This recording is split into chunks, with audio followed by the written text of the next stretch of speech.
out there and saw it pouring down rain and thought, oh no, nobody's going to show up. So diehards showed up. So tonight I thought we'd start off with a few introductions. Probably most of you know me, Maureen Cole, Library Director of Oregon City. But we have, let's see, where's Karen? Karen is Library Board. And do we have any other current library board members? How many former library board members do we have? There we go, Harriet. All right, great. And then we also have our consultants who are going to help us tonight. So we have Becca Cavell and Laura Klinger from THA Architecture. And I think that's redundant when you say it that way, right? That's good. Whatever. That works. They're the firm that also created the images in the back that you've seen. And we wanted those there just to kind of remind you what is possible. That those are just, flavors of what's possible. But tonight we have a little bit different focus, and we're focusing on the inside of the building. So as most of you in this group know, since I know a lot of you and I've talked to a bunch of you, the City Commission designated the site of Carnegie Park and Carnegie Library as the home of future expansion of the library. And that happened actually on the same day that they read the proclamation for our 100th birthday, which was June 19th of this past summer. So that was kind of cool. And also, as you'll all know, the library's been trying to expand for many, many years. Many more years than since I've been here. I've only been here since 2004. I'm happy to report I just had my 4th anniversary on August 31st. And I hope you keep me around for a few more years, at least till the building gets built. And since I came, we have investigated, we spent a lot of time investigating sites, and we investigated over 30 sites. So then we just, through the whole process, came to the point where we all decided that this is the very best place of all the property that is available now. 20 years ago, it might have been different. There might have been different property available. But what we have to work with now, this is the very best site. So, as you also know, libraries are changing quite a bit. I think you see a lot of things at libraries today that maybe you didn't see in your youth. E-book readers, all kinds of formats that are new, and that's just going to keep on changing. We don't really know what the future holds. We can only guess and do educated guesses, and then try to build a building that's most adaptable. But we really need your input, because this building, we can make some guesses about that kind of stuff, but we need your input because this is the Oregon City Library, and we need it to reflect the community. So this is our first attempt to gather that kind of input. And on the way in, we talked to you about a survey that we have posted, and there are hard copies back there, or a bookmark with the link, or I will even email you the link, but it will be kind of along the lines of what we talk about tonight, but you can take the survey, you'll have a little bit more time to think about it. And I forgot to introduce Krista Daly from Cressa, I'm sorry. It's okay. Cressa is the firm that's helped us with a lot of things, but right now they're helping us with the due diligence aspect of moving forward, which means that they're helping us with studies, like parking study, geotech study, to enable us to know better what our costs are going to be so we can present the City Commission, and our illustrious mayor has shown up. Good evening, Mayor Neely. Thank you for being here. With a much more accurate picture of what the expected expense of the building will be. So this firm is helping with that. So tonight, the intention of our meeting is to learn more from you about what you'd like to see on the inside of our building as we plan what is called our programming. And that's to determine how we set up our space and how we use it, right? In architectural terms? Mm-hmm. Okay. Really to focus on the, what you can envision for the inside and what programs you might see happening there and what you want the library to do for your community. Right. And I just remembered that we're supposed to talk into the microphones because we're recording. So, Renee, let's see here. This gets turned on. There we go. Testing, 1, 2, 3. Renee, does this make a difference? Yep. He'll let me know.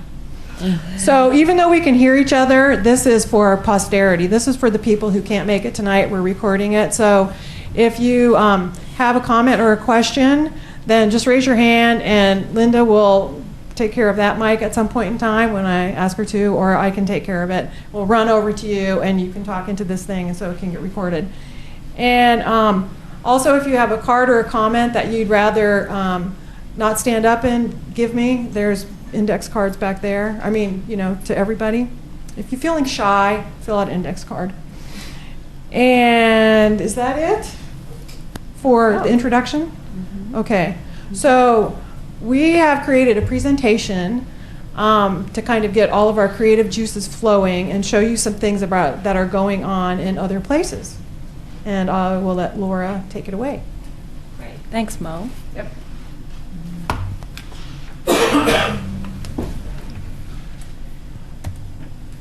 So I encourage all of you as we go through this presentation to interrupt. If there's something you have a question about, raise your hand. We kind of want this to be a dialogue between all of us to really focus and envision what your library can be. Can we lower the lights a little? Sure. I can try. Maybe you want to use the mic. I only know how to do one thing with this.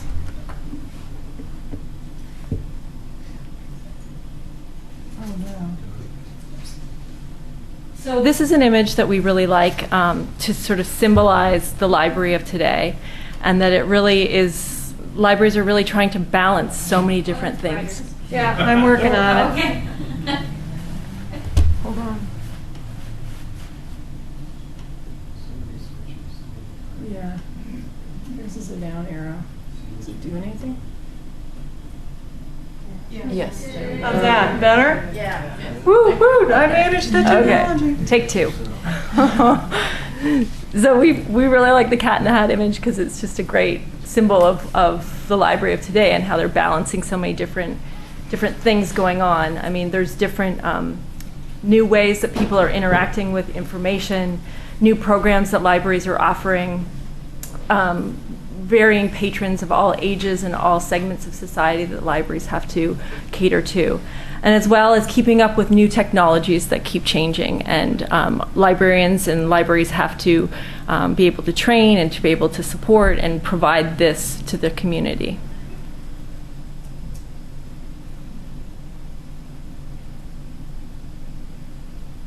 So focusing in on the library site, you probably all know the Carnegie Library because it was built as a library, which we're really excited about, that it already has that identity and historical richness as a starting point.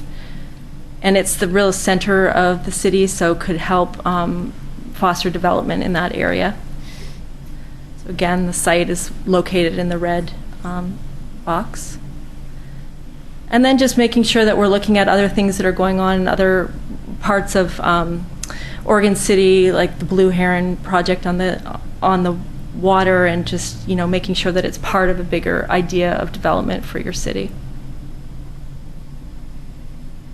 And then looking at other local examples of libraries that are doing renovations or have done them that you may be familiar with, like the Sunnyside Library, which you can see in these two images on that integrated artwork into their space, the new children's technology computer bar. And then at the Lebanon Library, they offer genealogy rooms, so just maybe there's special spaces that you envision to be included in this library, and that would be great to find out tonight if there's anything special that would be specific to Oregon City that you'd want to see. And then the Newburgh Library, which they actually took a very similar Carnegie building and added onto it. And so we really like the way that they put the new addition but still exposed the brick wall of the old building, and sort of exhibiting that richness and history that's already there. So just some local examples. And then talking about community, and it's something that we try and do in all of THA's work, but really we want this library to reflect Oregon City as a place, and really embed that into the building design. So these are a few examples of other projects, other library projects that we've done that do that in varying ways. The Alameda Library, which is in the Bay Area, was in a community that had a history of shipbuilding, so we sort of reflected that whole ship form in the ceiling of that library, which you can see in these two images. Again, just to try and kind of bring in something that was unique to that place into the building design.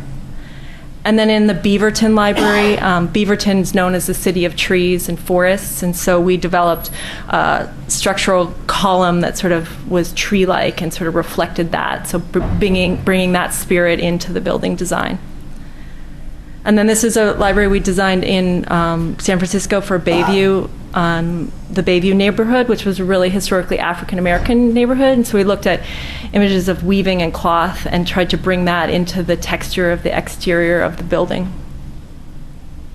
And then finally, the Hillsdale Library, which is more, I'm showing it because I feel like it's a great example of a library that's sort of the center and a beacon for the community. Especially at night, it glows, and you can really see the activity going on inside. And really, libraries today, we're seeing them being much more extroverted to the community and much more in their building design, trying to invite people in and to really exhibit that energy and activity that's going on inside.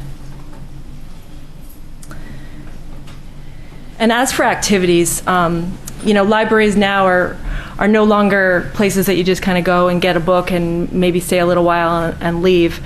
They're offering so many new programs and new opportunities. They're places to learn, meet, study, play, and create. And these are just a few examples that I've seen of libraries across the country, but there's so many more. I just read of a library that loaning out fishing poles or, loaning out other devices that maybe people want to test out, but offering yoga classes and story time. Obviously, workforce training and second campuses for distant learning are great in times of recession, job seeker resources. Also, really great opportunities for people that have home businesses that maybe want to rent out a conference room, or maybe they can't have all the software they need to create something, but the library could offer that to them and a place for them to go to work. And then also for New American sections where there could be English as second language classes and resources for that part of the community.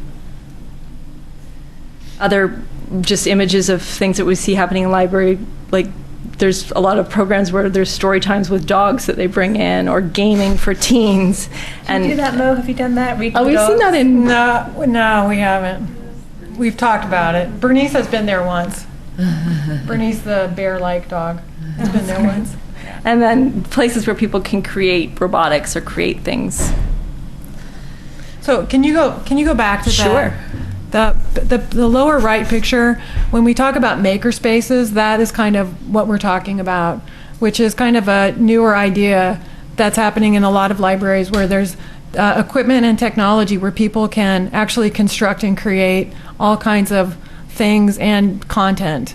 So when we talk about a makerspace, it's something like that. It could be something like that, just so you know what that word is. Thank you. And then collaborative spaces in the top one of the images, spaces that you can rent out to collaborate with other people, or other spaces that you may want to work alone. Performance spaces where bands can come in and play music and put on concerts. Sometimes people get married in libraries. Yeah. Or even show movies to teens in different segments of the society. Actually, there's one image here I want to go to. A lot of people ask me, aren't libraries kind of on the decline, given that you can carry a lot of information on one device that can go in your pocket?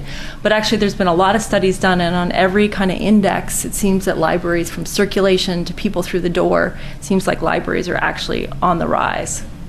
Yeah, so locally, just so you know, we generally have a range of 17 to 20,000 people per month go in and out of the library, which is quite a few for a 6,000 square foot building.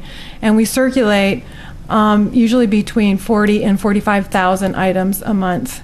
And that's excluding our library to go electronic downloads. So our foot traffic for this last month was 103% of our foot traffic for the same time last month, and every year it just keeps growing by that much. So it's not going down, at least not here. It's a very popular place.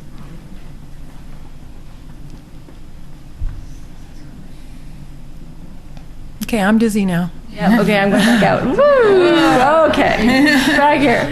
Huh. Okay. Also, a lot of libraries are wanting to create more of an experience for the patron. It's, again, no longer about just coming in and getting a book, but having spaces that are really tailored to individual segments of the community. Special to me, given that I have a 4-year-old, are the children's sections of libraries, and just the playfulness and integration of children-focused seating and graphics and color and fun places is just on the rise. And I think a real opportunity to foster early literacy. And then teen sections becoming also very popular, to create a space that's really specific to that age group, and have a place that them to come that they can really feel is their own. So choosing furniture that they want to be in, and maybe the lighting's a little darker, and provide even gaming and other forms of entertainment that attract teens into those spaces. Teens are such a vulnerable part of our population, and making the library somewhere where they want to be and they have a sense of community as well is, I think, really key to library activities today. Mm-hmm.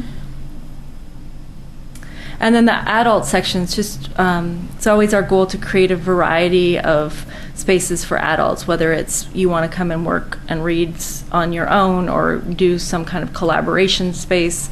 If you want to just work on a computer or relax in a chair with a view of the forest. So just the goal would be to create a variety of spaces. So as this image shows, like there's study tables. Which one we're talking to? This guy, yeah. This one. This one. Study tables and computer areas and just lounge seating, and just creating beautiful spaces to be in.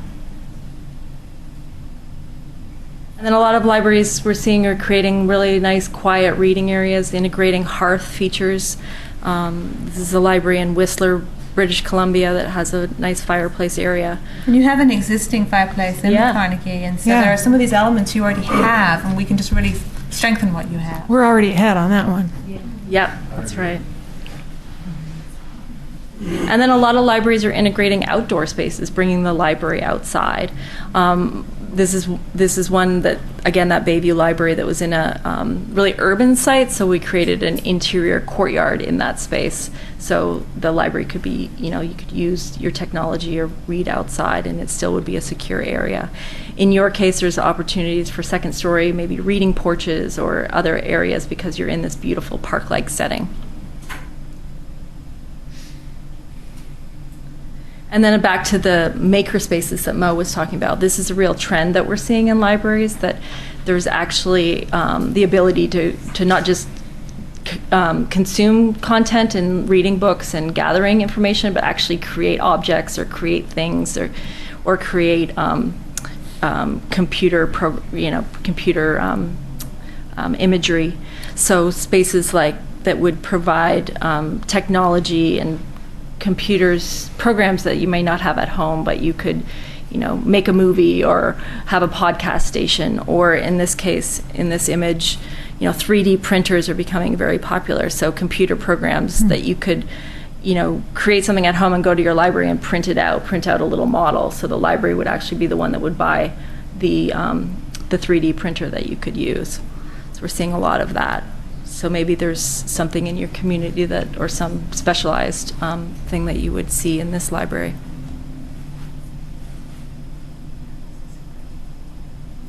And then technology, of course, really. Made this go away. Oh, I don't know what that is. Sorry about that. Oh, there we go. There we go. Well done. And we're going to This go is off. Google Glass, isn't it? Yeah.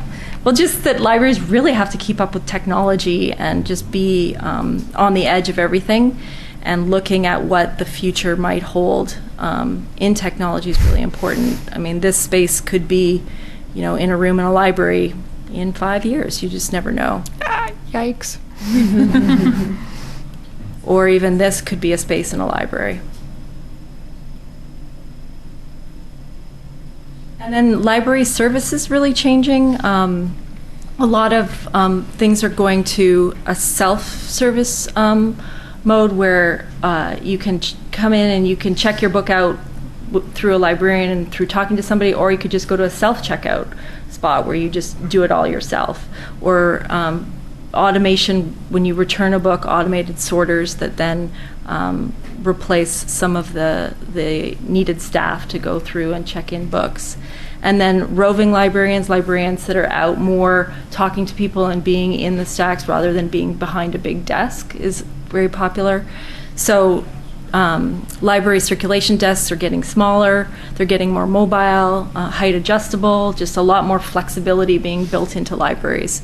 And even looking at the model of a Apple store that you may have been in, that there's an area in the front where you can kind of play with your devices and like figure stuff out, but if you need some extra help, there's a counter to go to that you can get that assistance. Can you explain the sorter system up there? Yep. Yep, that's so this is, we're seeing actually it's kind of a fine line now with libraries because the circulation of books is falling, so some are not choosing to integrate this technology, but basically you return the book on the outside of the library here, book goes in and then would come through this sorter and it pre-sorts into, if it's a children's book or a nonfiction, fiction, so you have different bins for different books, so it just automates that because each book is barcoded and chipped, so this machine would read it and it would know where it's going. And then this is just a self-checkout where you can come and check your own book out and you don't need to talk to anybody if you don't want to. But that's not the reason that you guys would do No. that, I know. But it can make things more efficient. Yeah. And then this is just an image from one of the libraries that we're working on in Washington, just how important it is that the library is designed in such a way that you could be very efficient with the number of staff that needs to be at the library at one time. So if you can create a point that you can see every part in the library, then it's just going to make it a much more efficient building.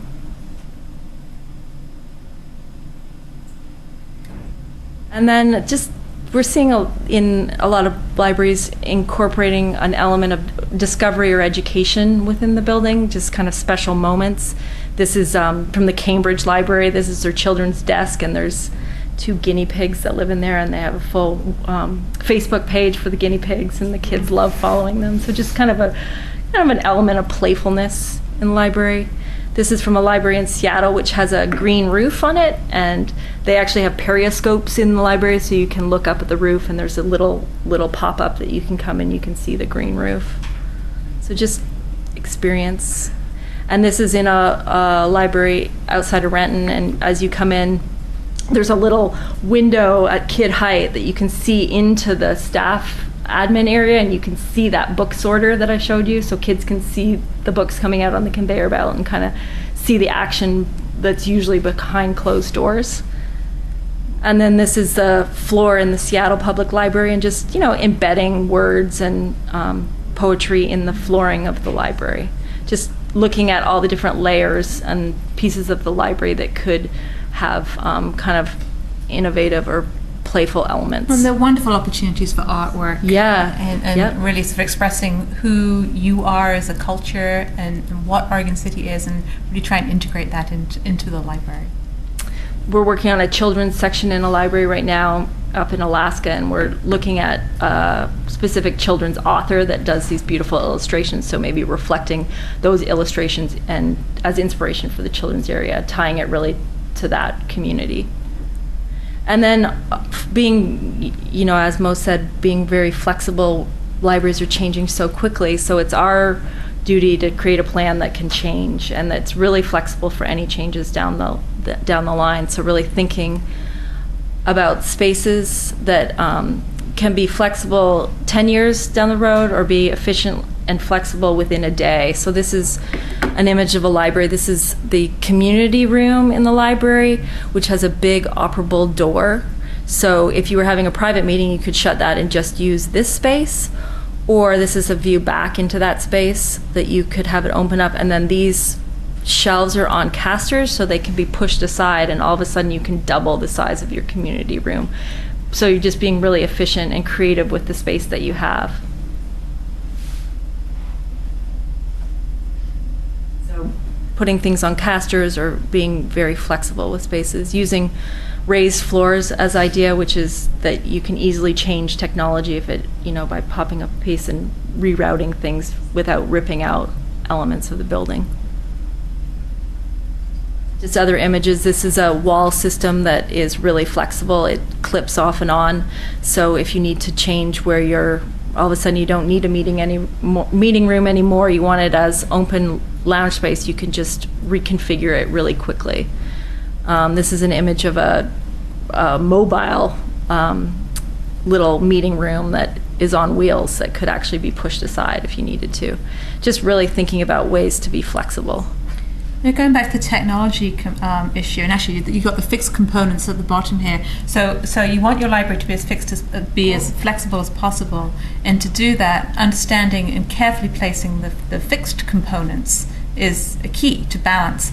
Power isn't going to be wireless anytime soon. I mean, maybe in the future, but you're going to need a power grid to plug certain things into. Your bathrooms, your fireplaces, those sorts of things are permanent. The heavy permanent pieces. And then you can do a little bit more of plug and play with the rest of the parts and pieces of your library.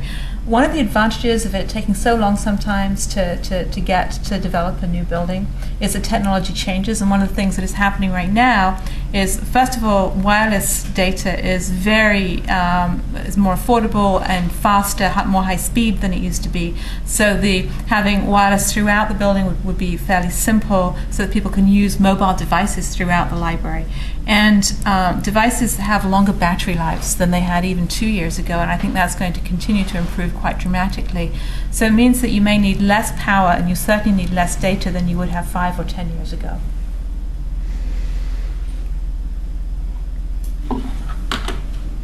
And then just bringing it back to Oregon City and your place, and opening up to questions or comments or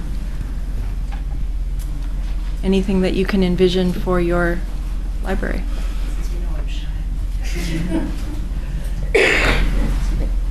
Okay, I was going to say first, you just covered everything I want in the library, but definitely the separate children's space and the young adult space, I think, are a marvelous idea, so that each group feels welcome in their area and feels at home.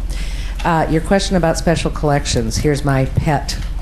The Oregon City Library possesses what is called the Oregon Collection. Back in the 1940s and 50s, we had a librarian, pre-internet, who wrote to every book dealer in the world asking for books on the history of Oregon and the Oregon Territory. We have an incredible resource and research collection. We also have an excellent microfilm collection. The microfilm collection does not like sunlight. Okay, my eyes don't like sunlight when I'm on the microfilm reader. So some kind of space that doesn't have exterior windows for that collection, our genealogy research, microfilm research, that's a special collection in the library, a special place to me, and I'm hoping it has a special place in the new library. All right, thank you. Basement be fine for you? Fine. So long as it's an accessible basement. Raised floors. Yes, sir. I just wondered if you're going to be doing any earthquake mitigation for existing Carnegie building. The library, it would require to be seismically strengthened to current code. It may have gotten that in It the probably 2001 did. update. Yeah. And how long ago was it? Have you ever been on the 4th floor of the Seattle Library? The We just- fourth floor. I think that was the floor we were I on. have. It's an experience. And Yeah. is- Is it the red floor? It's Oh, yeah. Would you like that? Would you like a red floor? just stunning. I mean, it was something I'd never experienced before. Yeah. Yeah. Everybody goes up there just to see it. Yeah. It's an extraordinary place. But the question is, could you live with it forever? Yeah, Think you could?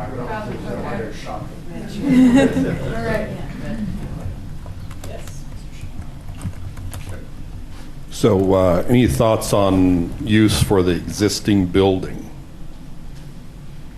Existing Carnegie Library? Yes. It should be an absolute integrated part of the entire new library. Yes. Okay. And we would want the entrance to that library to continue to be the entrance to your library. It needs to be made accessible. We believe there are ways to do that. It's a beautiful building, and we need to honor its service to your community. Yeah. I always thought that there'd be kind of a nice, small event center there for recitals, galleries, artist thing, kind of thing, and maybe not so much of the library function as you move into the new part is where all that would happen. But I think one of the opportunities in an expansion like this is to relieve the pressure on the historic building a little bit. And Laura showed you some, you can have lower shelves that are movable. And so maybe you can create different sorts of spaces in that main library that can be used for recitals. And I was serious about weddings. These beautiful buildings often make wonderful event spaces, parties, and so on would be hosted there beautifully. So I think we can absolutely do that. so Maureen could be kind of a event planner of some kind of wedding planner. There you go. Yeah. Well, the park is so beautiful as a just place. But you can't be a wedding crasher.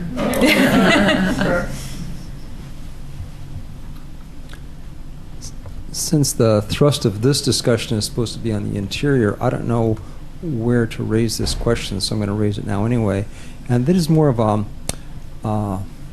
overarching policy analysis to be sure that we, the city, is judicious about not excessive redundancy of facilities in the city. That is to say, when we talk about using the library to edit films, I think about, well, what about the Willamette Falls Media Center? When I think about the brought that up when I think about the movie projector screens and so on, and meeting spaces, I think, is that going to decrease needs over at the Pioneer Center where we already have similar facilities?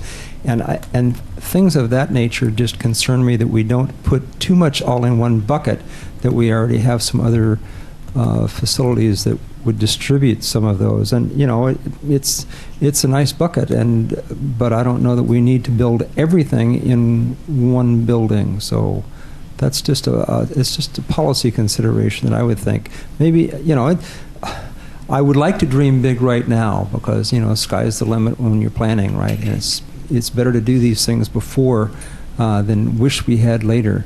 But it's just a concern that I have, that we don't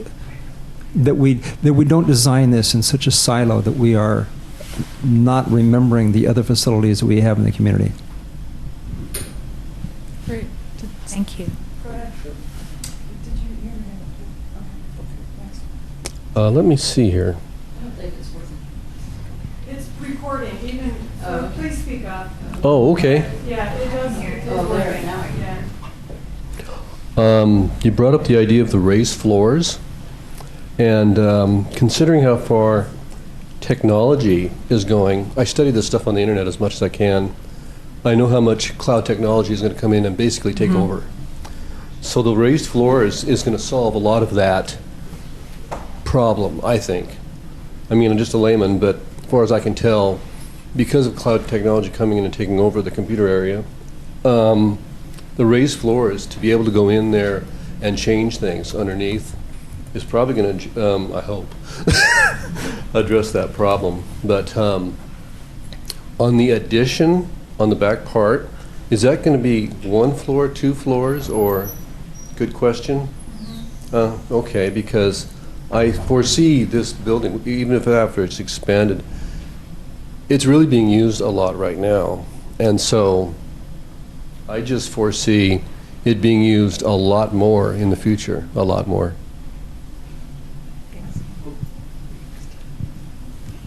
So I'm looking for small collaborative workspaces where you get access to multimedia, accesses where it's a little bit private, but not necessarily, something maybe more alcoved, so that it's a little shut off. But so some of the others that you had there kind of had that, and maybe not the glass-walled fishbowl, but something a little bit closed, a little bit open, access to everything. Also, love the idea of the maker spaces. Great. If those can be built in, if we have a budget for it, go for it.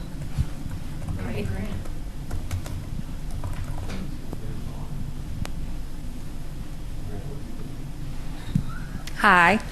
I have a son. He's 6 years old. He's a little quirky in his reading style. He's either insatiable or he will spend months on end not touching a book. And then what makes the biggest difference to him is having what he calls exciting books.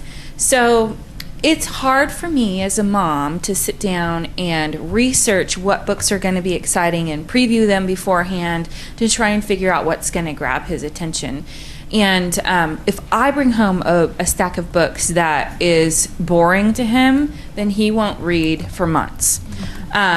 So one thing that I did see recently at the Wilsonville Library is they have a shelf of Storytime favorites. And they've purchased like multiple copies of The Very Hungry Caterpillar, and just like tried and true books that parents can just go and pull off the shelf and be done. And I really liked that idea. The only drawback that I saw to that particular program was that it was really geared towards just younger children. And I would like to see, if I were designing it, I would do multiple age ranges, probably even all the way up until high school, to pull off tried and true books of what children those ages would have enjoyed, so they don't get just bored. So hopefully it would be inspirational to them. Great. You sort of need one of those, if you like this, you might like this kind of scenario as well. Yeah, that too. Well, a lot of libraries are taking cues from bookstore displays and having, the kind of new and exciting stuff on a special display shelf that maybe is face out. Yeah. And so that kind of could tie into that idea. Yeah. Thank you. Yeah, and some of that comes down to space too. Like, so as you know, right now we're limited in like being able to display things because we just have limited display space. So, yeah, more space is going to be good. I actually think that that's one of those areas where you're never going to be able to replace great staff, a great children's librarian who knows you, who knows your son, and who can make personal recommendations as well. More comments?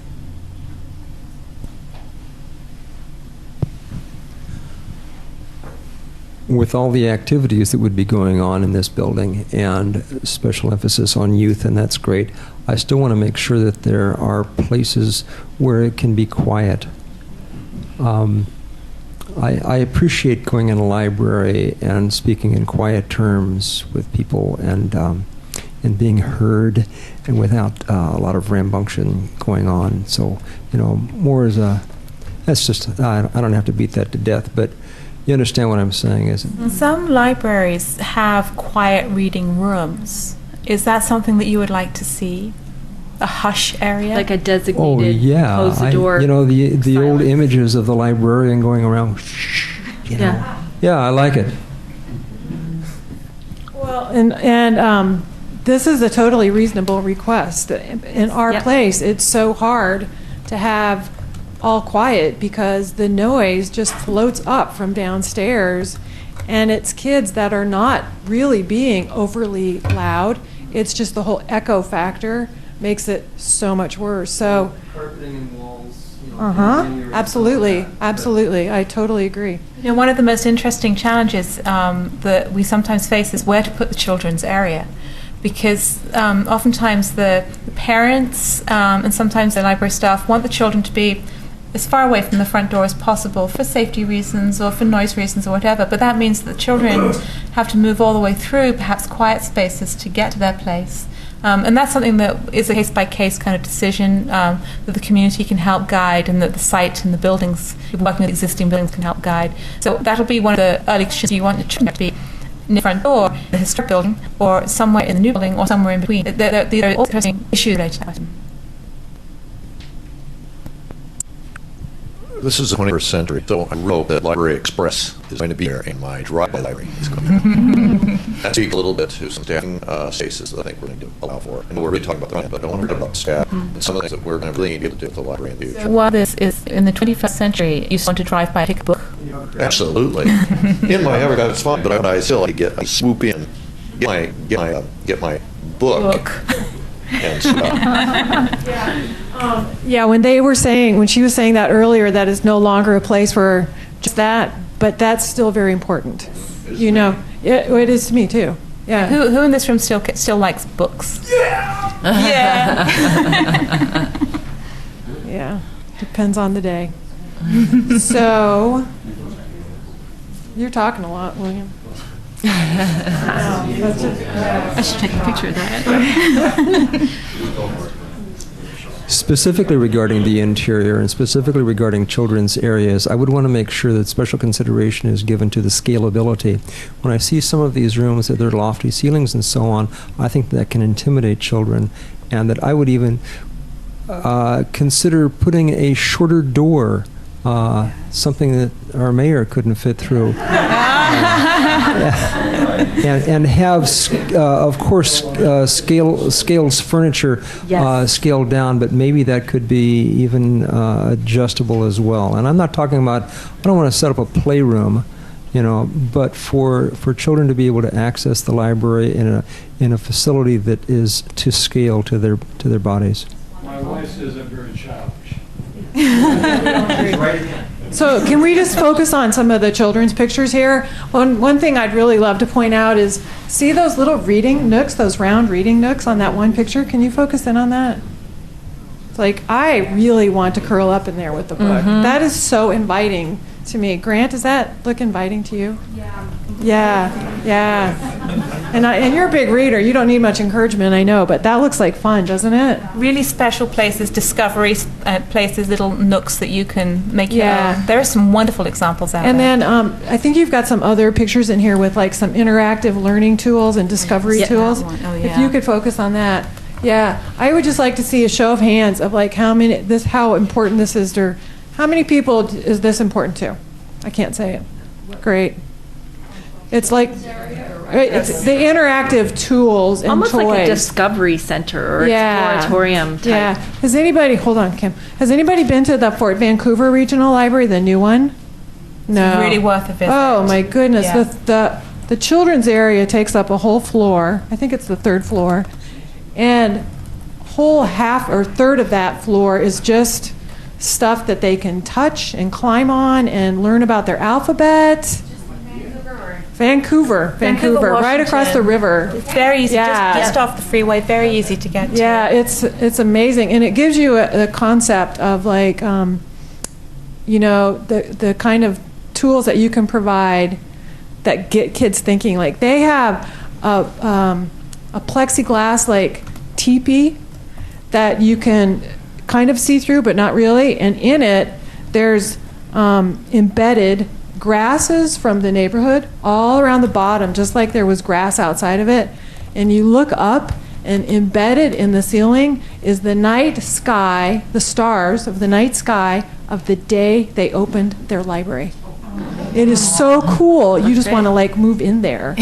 So this is what I'm talking about. Things that just the wonder factor where kids just go, wow, this makes me want to think, I was interested.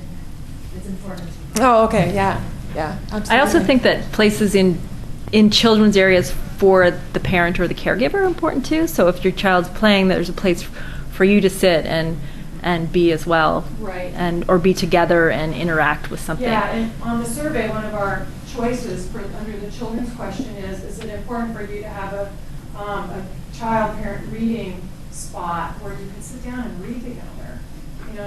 We make you pick 3 though. I have a long list of like things, and we make you pick 3. I know. Do your best.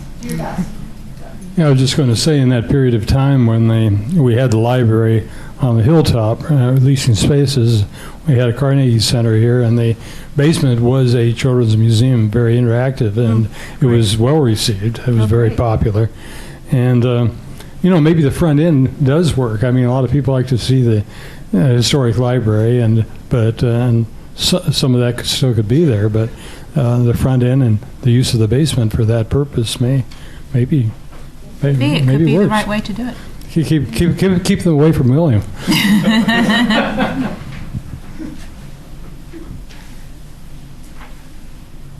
I noticed some of your options had a lot of glass, and I know that out at Clackamas Community College, they built a building, whole walls of glass, and then they had to go back in and put louvered slats all the way through it because it got so hot that nobody could stand it.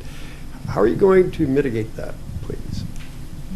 We have a variety of tools to deal with that. One is you want to make a building that's highly sustainable as well as very beautiful and appropriate to its setting. And one of the first things you do when you're making a building that's sustainable is have the right amount of glass. Have the right amount of glass, so the right proportion of glass to solid wall, have the right sort of glass. You can have different kinds of glass that are high performance that shade well, or sometimes you actually want to let heat in depending on the orientation of the building. And if you need to shade the glass, we can study that in a architectural model, don't build the building and then figure out it's too bright. Study it in a computer model and really run some tests on it to make sure you have the optimum placement, type of glass, and shading of the glass. So we have those tools. We actually also use the University of Oregon's lighting lab, they have one in Portland, where we build physical models of buildings and test them underneath an artificial sky to make sure that we have the right approach. So we do quite a lot of research, and we are trying to get smarter and smarter every year about how to do this. And that, what you describe at Clackamas Community College would not be our approach at all. That's not what we would ever want to do. Come back and retrofit is not the way to do it. And we do have problems with lighting in the current building because it just comes in right into the performer's eyes. I loved it when you referred to the Whistler's Library because it's one of my favorite that I've ever been in and seen the way it's done, even though it's too small. But I also, when I talked to the librarians, their biggest problem with the Whistler's Library was there was not adequate space for the staff to do their full job. They were really cramped, and I'm concerned that if you just decide that the staff needs to be downstairs in the old Carnegie or something, staff needs a lot of elbow room to move around, to move anything, whether it's the books, the videos, any of the electronic stuff, and they need a comfortable place to rest and have lunch. And I have seen that overlooked in a number of libraries that I've toured through, and I would hope that we wouldn't do that to our Oregon City Library staff. Right I think it's on, here yeah. it is. I only had to give her $1 for that. I think all of these ideas are looking, wonderful. I just hope we don't build something that we then can't financially support. The more you put into electronics, then the less you have to put into your book budget, and what did they call it, the playroom or the maker room or whatever. That looks great and exciting, but are we going to have a budget to support these all these different ideas? So that's just my thought, not to build something that we can't financially support once Every it's decision built. should be fiscally prudent. Yeah. Absolutely.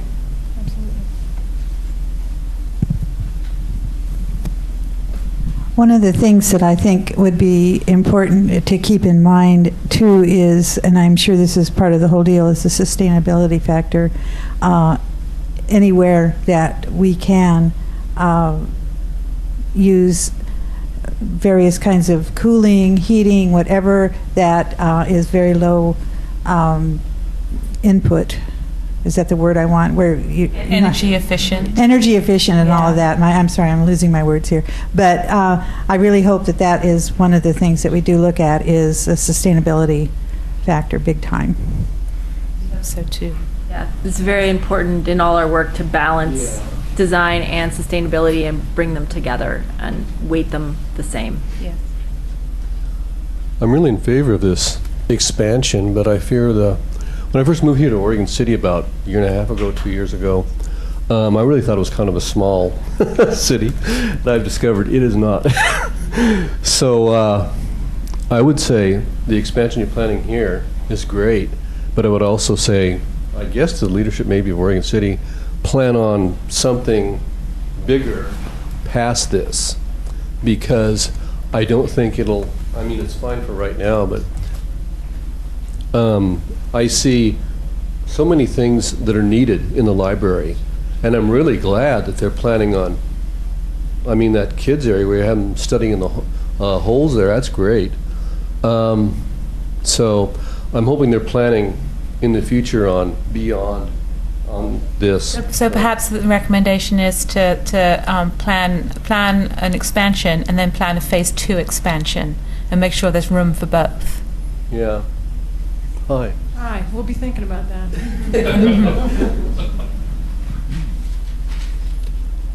Mention was made earlier about the existing front door of the Carnegie being the main entrance to the library, but I didn't hear any entrance. Also, that there was the issue about where children would come in and perhaps have to traverse the entire library to get to a children's area. But has any consideration been given to additional entryways? You know, actually a very interesting comment. I tend to revert back to the position that it's best for libraries, particularly smaller libraries, to have a single entrance. But I think with some careful organizational planning and an appropriately located staff desk and perhaps some security features, it would be perfectly possible to have more than one entrance. And I think that'd be a really interesting exercise to go through, to think about that. I agree. I didn't hear it come up here. We've got various people. For one thing, our district is actually huge. It goes well beyond Oregon City. It goes well into the rural areas. And the thought in terms of, at one point, having branch libraries as part of the process. And I'm wondering if they can do more than just simply you pick up books, you drop off books there, and you come back into the main library, whether, in fact, there's specific functions that those libraries themselves might have that maybe are a little bit unique and would draw people to them just because of their uniqueness in terms of a longer future plan and in terms of the expansion you're talking about and dealing with the actual physical large area that we're dealing with in our service area. Perhaps having focused collections in specific locations or a makerspace somewhere that makes sense that would draw people to that location. I think that's really interesting, almost sort of theme them. Yeah. I saw a hand. Oh, hold on. Tom, then you first. Yes, I'd like to piggyback a little bit on William's thoughts.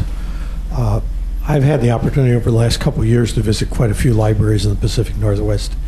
And one of the things that I see as a little bit of a drawback, and I realize we're focusing on the interior, one of the things that is a drawback to our current library is that front entrance with the many steps, which makes it difficult for elderly or people with even the slightest of disabilities, arthritis even, to enter the building.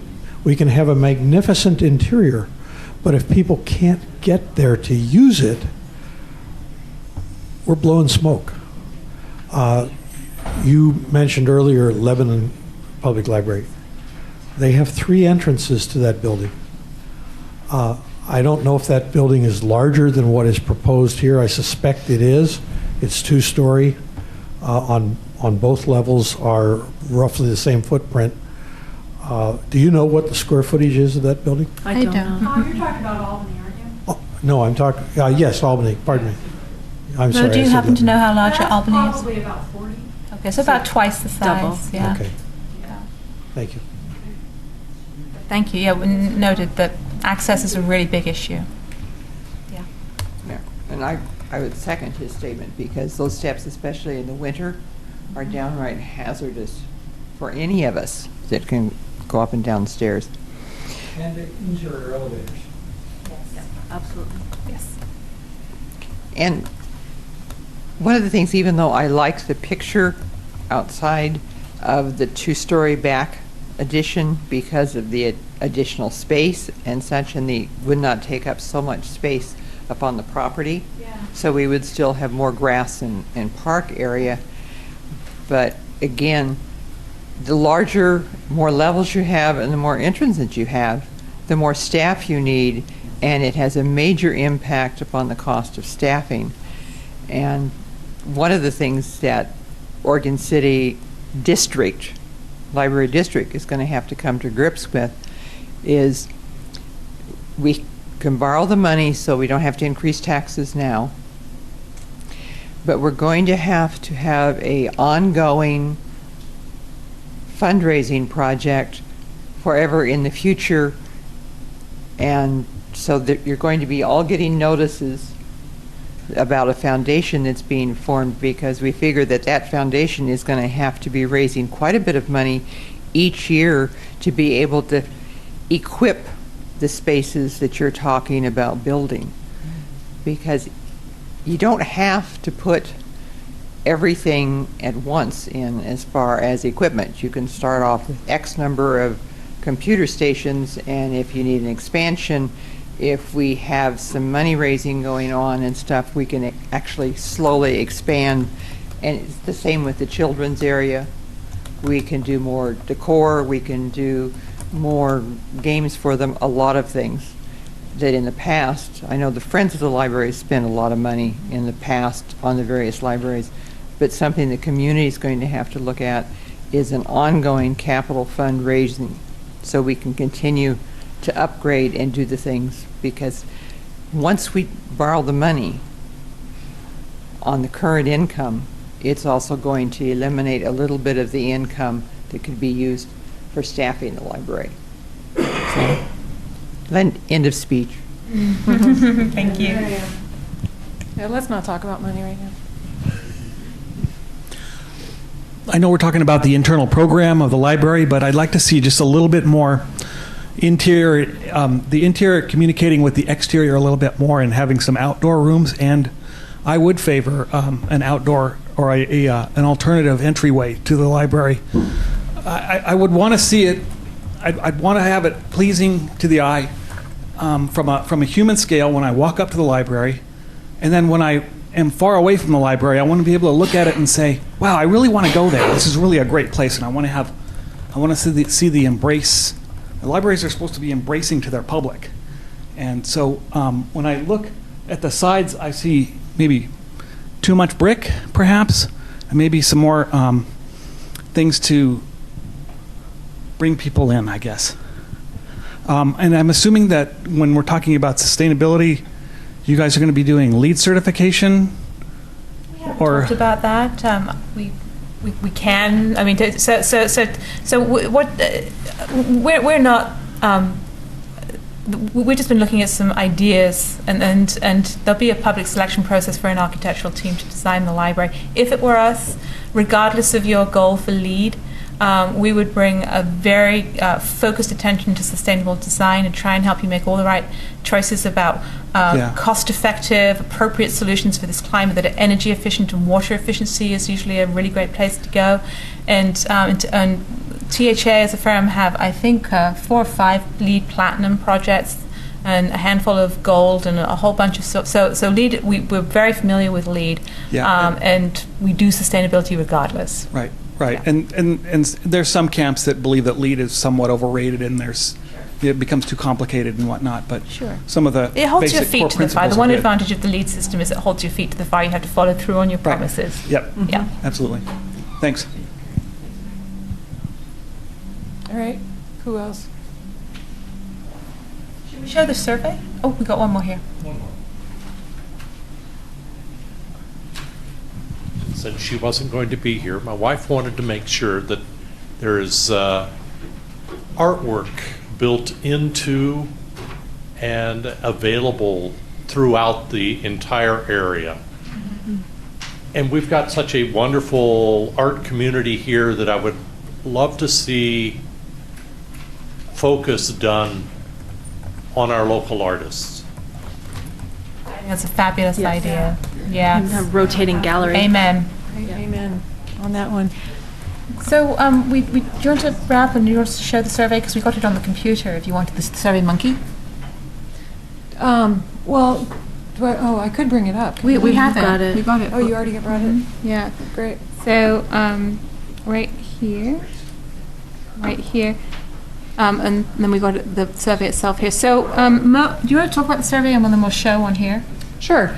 Yeah, so we put together a survey, and what we're trying to find out from you guys, or like, what are your priorities? You know, like somebody mentioned, we can't buy everything we're talking about. We have to make some very important decisions about what is most important to this community. And it could be different than all the other communities that we've seen up there. But we have to make decisions because we can't have everything, and we have limited space.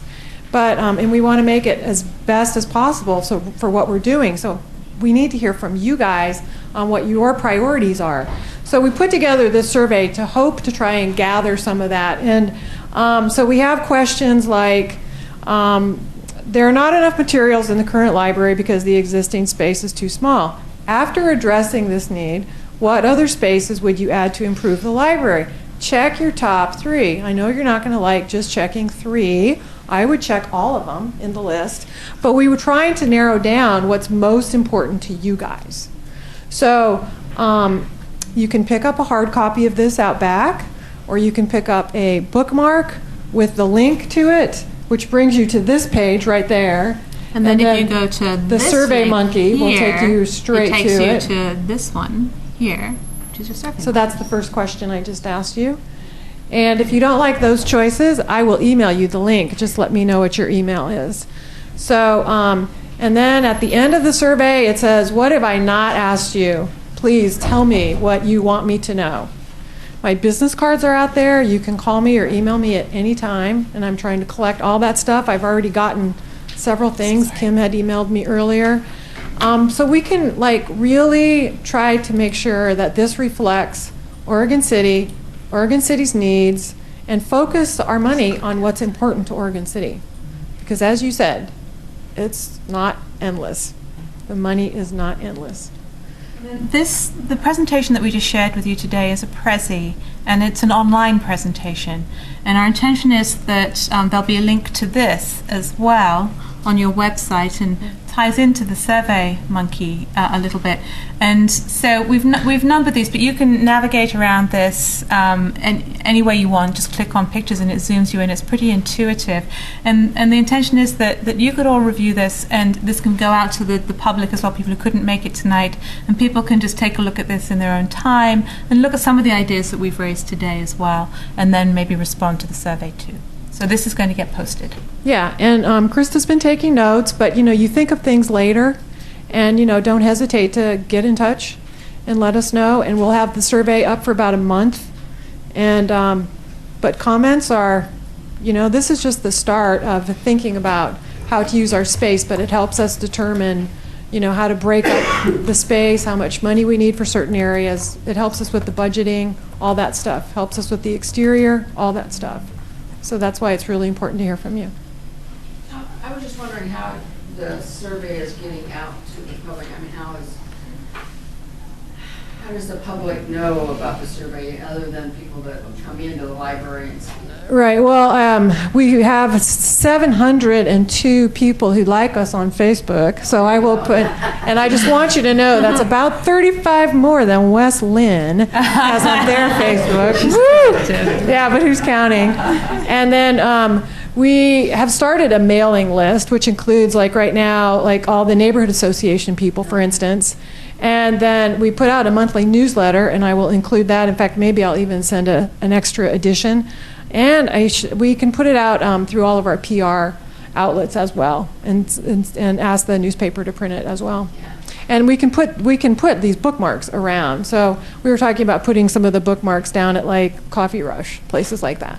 So yeah, we'll be working on that. If you have any great ideas, let me know for getting it out. Good question. Starbucks might be in the library. Well, I'd hate to take business away from the coffee shop across the street. So, yeah, Singer Hill. So.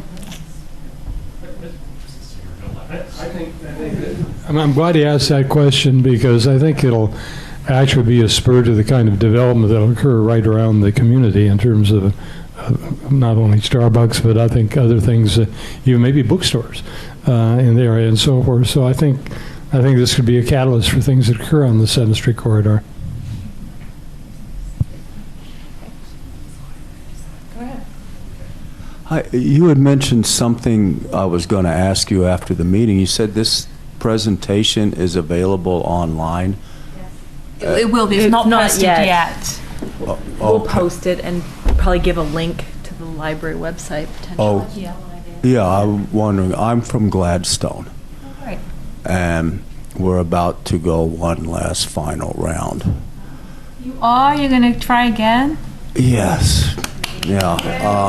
And please. You know the history.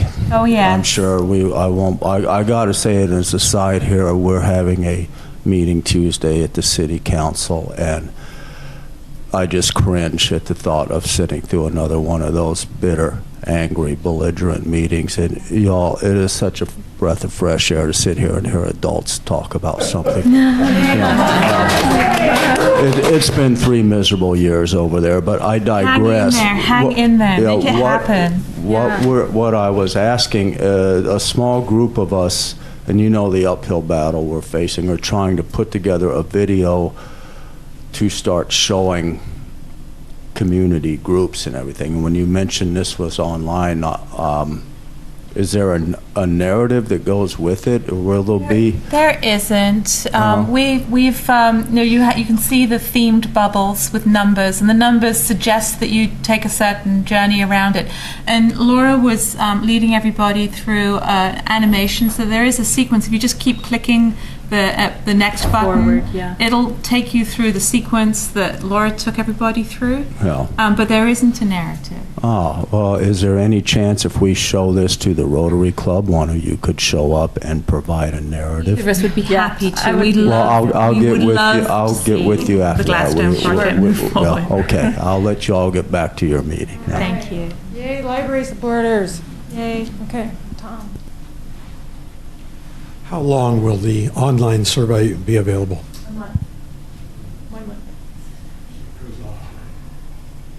10/5. Today's 9/5, right? 10/5. No, I just put it on today. I just put it up today. And I was very proud of getting it up there because I did it by myself. He's gonna fill in one the whole thing. I did it by myself. Yeah. All right. Well, please do take my card on the way out. If you don't already have my email or know where I live at the library, you can just pop your head around my little cubby wall anytime because I'm pretty exposed right there at the video section. Just come visit me. Or some people that stick their head over the top of the cubby wall. But we'd love to hear from you. We absolutely have to hear from the public at all stages, but it starts again now. I mean, I've collected comments from some people already, but we just really, really want to hear from you guys. It's your library. Let's make it fabulous. I know this is way off the topic, and someone talked about it a little bit, but what about parking? Oh, we're working on that. Stay tuned. We are working on that. So does that mean there's going to be parking other than the street? Very potentially, yeah. Yeah. Very yeah. It will. Parking will improve. I can assure you that. Yeah, because it's obviously a very huge concern. No, I just. Oh, okay. Endorsing the And ditto. Yeah. I meant Okay. to bring that up and I forgot. Yeah. Well, you were very good. You're focused on the inside. Very good. Oh. Yeah. Well, thank you all so much for coming out on a rainy evening. I really appreciate it. It's great to see you all. Thank you. And go library. Woo! Time for a plug for tomorrow night's. Oh yeah, and thank you, Steve Van Haverbeek. Tomorrow night we start our First Friday film series at the Pioneer Center, and we're showing World Peace and Other Fourth Grade Accomplishments with Larry Didway, the Oregon City Library School District, as the conversation facilitator after the movie, the documentary. 6:30 Pioneer Center tomorrow night. Thank you.